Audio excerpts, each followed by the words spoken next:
देश को नफरत में झोंकने वाली ताकतों की लोकप्रियता लगातार बढ़ रही है। हालिया चुनाव नतीजों के बाद हम यही सोच रहे थे। उत्तराखंड में तो हमें हालात और भी बुरे नजर आते हैं, लेकिन देहरादून में जीतेगा भारत हारेगी नफरत सम्मेलन में जिस तरह से लोग जुटे वह कुछ और ही संकेत है। इस वीडियो में इस सम्मेलन में क्या कुछ हुआ इस पर बात करेंगे। प्रशांत भूषण ने क्या कहा और डॉक्टर रवि चोपड़ा ने क्या आशंका जताई यह भी सुनेंगे। दोस्तों, मैं संसाधनों के अभाव और घोर मुफलिसी के बावजूद जनता के मुद्दों को आप तक पहुंचाने का प्रयास करता हूं।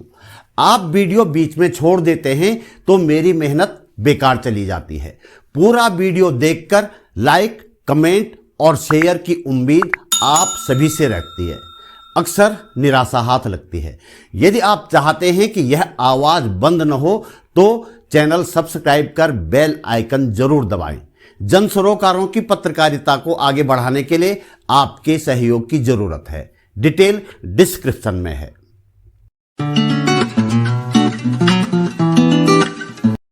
नमस्कार, आप देख रहे हैं सरकार की नई सरोकारों की बात बोलेगी। मैं त्रिलोचन भट्ट। जीतेगा भारत हारेगी नफरत राज्य सम्मेलन हमारे लिए एक बड़ी चुनौती थी। सम्मेलन की पहली शाम जब हम व्यवस्थाओं को लेकर आपस में चर्चा कर रहे थे तो कई आशंकाएं थी, खासकर लोगों के पार्टिसिपेशन को लेकर। उत्तराखंड जैसे राज्य में जहां जहर गांव-गांव और घर-घर बांट दिया गया हो, ऐसे राज्य में जहां फिजिक्स पढ़ा सरकारी इंटर कॉलेज का प्रिंसिपल संघ का मनगढ़ंत इतिहास सोशल मीडिया पर परोस रहा हो, वहां ऐसी आशंका लाजमी है। लेकिन ऐसा नहीं हुआ। 500 से ज्यादा लोग इस कार्यक्रम में जुटे। इनमें ज्यादातर वे लोग थे जो किसी न किसी रूप में सामाजिक और जन मुद्दों पर काम कर रहे हैं। ऐसा लगा कि यह सम्मेलन 2 दिन और होना चाहिए था। इससे से ज्यादा लोगों की बात सुनी जा सकती।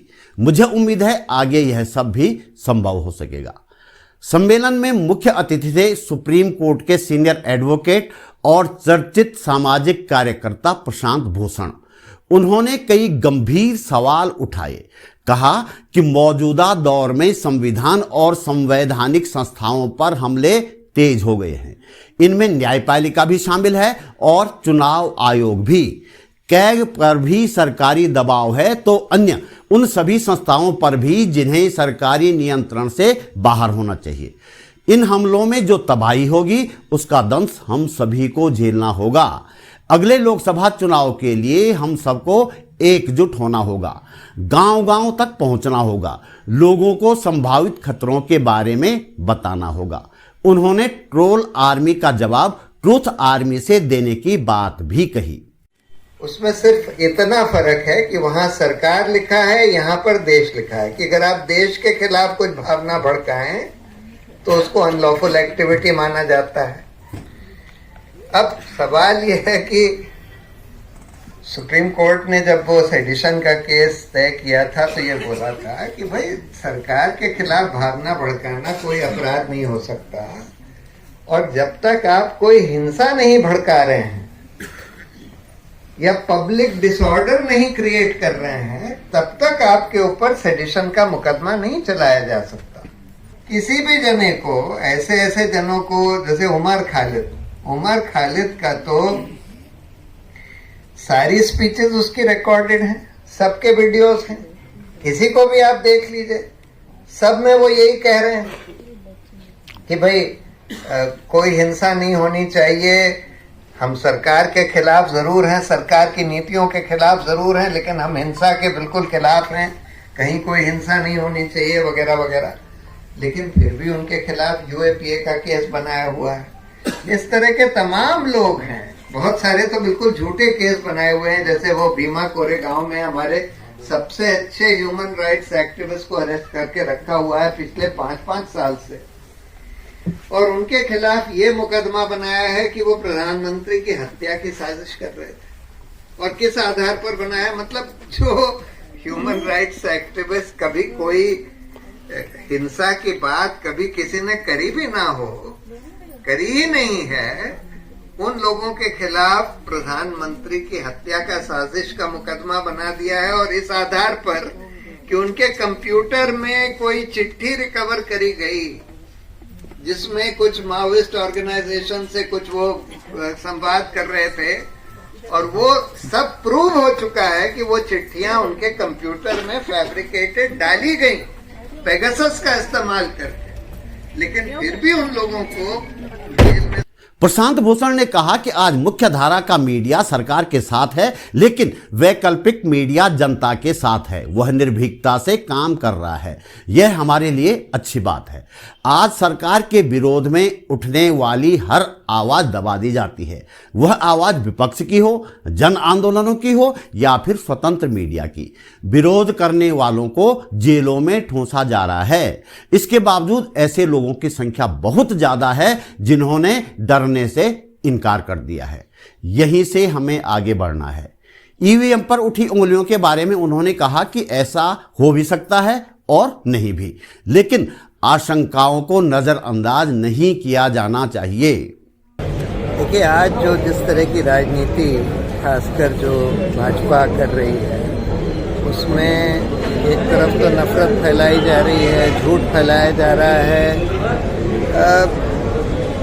दूसरी तरफ लोगों के मौलिक अधिकारों पर हमला है, पूरे लोकतंत्र पर हमला है, हमारे जो स्वतंत्र संस्थान हैं उनको अपने कब्जे में किया गया है, जैसे मीडिया है, न्यायपालिका है, इलेक्शन कमीशन है, कंट्रोलर एंड ऑडिटर जनरल है, वगैरह वगैरह। और दूसरी तरफ हमारी पूरी सभ्यता, हमारे पूरे समाज और सभ्यता पर हमला है।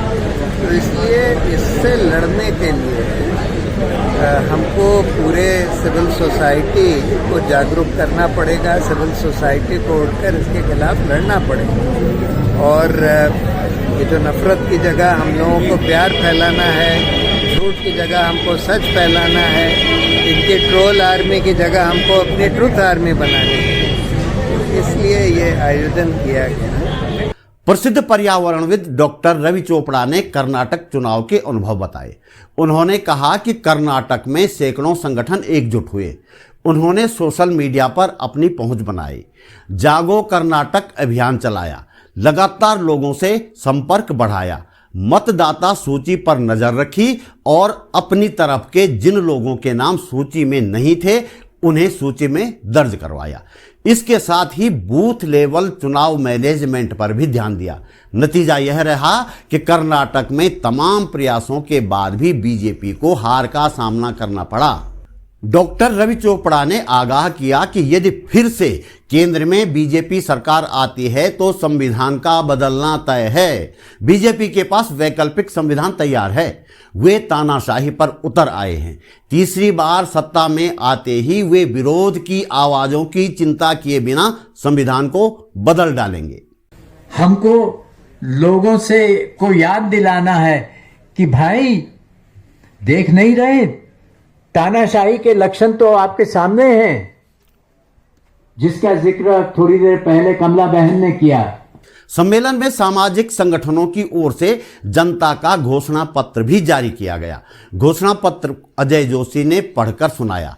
इस घोषणा पत्र में चुनाव प्रणाली में सुधार, आर्थिक समानता, प्रत्येक परिवार को घर, भू बंदोबस्त, भू कानून, वन प्रबंधन, जल प्रबंधन, बढ़ती बेरोजगारी, पर्यटन से स्थानीय लोगों को रोजगार, महिला अपराध, गैरसैंण राजधानी जैसे विभिन्न मुद्दों को शामिल किया गया। इस घोषणा पत्र में आम राय लेने के बाद प्रमुख विपक्षी राजनीतिक दलों से भी घोषणा पत्र पर सहमति ली गई।